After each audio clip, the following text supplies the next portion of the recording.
Hi everybody, we're going to look at the kinetic molecular theory of gases and how it relates to what we saw in the lab. We made C-model explained sheets which showed what we saw and explained it with particle motion, which is basically the kinetic molecular theory. It's explaining how gases work based on how the particles are bouncing around. So here, we plugged up a syringe, we decreased the volume. The pressure in here increased because there's more collisions, because the collisions increased. As we increase the volume, there's less collisions, so the pressure went down. So really here, this kind of mirrors our work with Boyle's law, which is P1 V1 equals P2 V2, which shows that as pressure goes up, volume goes down. They are inversely proportional. The next one was the balloon. We put it in cold water, it shrank, and in hot water, it got bigger. In cold water, the temperature went down, collisions went down, pressure went down, and volume went down. And really what we're missing is the particles on the outside pushing on the balloon. Okay, so there it is. And actually the volume goes down and then it stops eventually, which shows that the pressure inside and outside is the same when it stops growing. Over here, you increase the temperature, the collisions increase, so the pressure increases, so the volume increases. Until the pressure inside equals the pressure outside.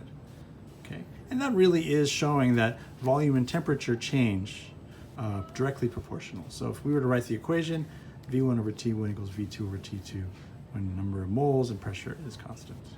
So this is combining what we learned in the lab to our equation work on the gas laws. The next one is the bounce. We saw that in cold water it bounced less, and in hot water it bounced more. In cold water, the temperature went down, collisions went down, pressure went down, so there's less bounce. When you increase the temperature, the collisions go up, the pressure goes up, so there's more bounce. And there it is. And that really lines up to the P1 over T1 equals P2 over T2 equation, showing that as one goes up, the other one goes up in the same rate. The next one we looked at was the crushed can. The crushed can is interesting in that we heated up some water in here and some particles bounced around, the pressure increased, and we lost some of those particles as the gas particles went out into the room.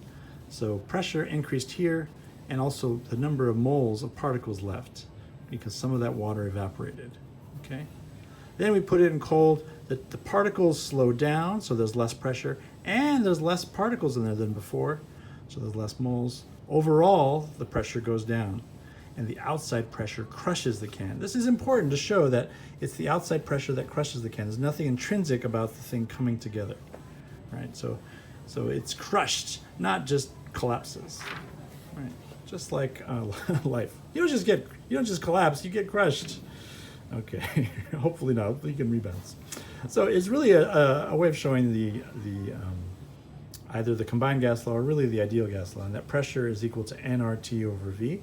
The volume kind of stays the same a little bit, and the number of particles goes down, the temperature goes down, so pressure goes down. Cool. Let's do our last two. Baking soda and vinegar creates carbon dioxide gas. So here it is before in our gas rocket, and afterwards there's way more gas particles bouncing around. As you increase the number of gas particles, the collisions increase and the pressure increases.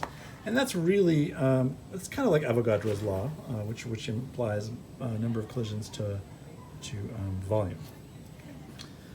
Over here is drinking out of a straw, which is really kind of weird when you think about it, in that what happens is when you breathe, when you drink out of a straw, you expand your diaphragm, there's less collisions, so pressure decreases. So the pressure inside inside you really is less than outside. So the atmospheric pressure pushes on the water and pushes it into your mouth. Pushes the liquid into the straw and into your mouth, which is great. The same thing happens with breathing. You increase your diaphragm, the air gets pushed into your lungs. So you don't really draw in air. There's no grabbing of air and pulling it in. It's about being pushed. Okay. So just like if you fall off a building, that's different than being pushed off a building. So the air gets pushed into your lungs. The opposite happens, here you are, when you decrease your diaphragm, as if you're breathing out, or when you're blowing bubbles into your drink, you decrease the volume, the pressure increases, and it pushes the bubbles out, or pushes the air out into the liquid there. So that's how that works. Decrease volume, decrease pressure, So there's decreased volume, increased collisions, increased pressure.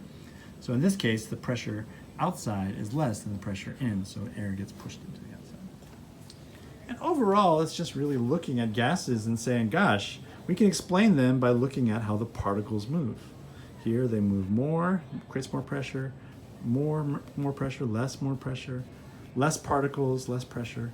And really they're all kind of related to just the general idea that gases properties can be explained by their particle motion. Okay, hope this helps.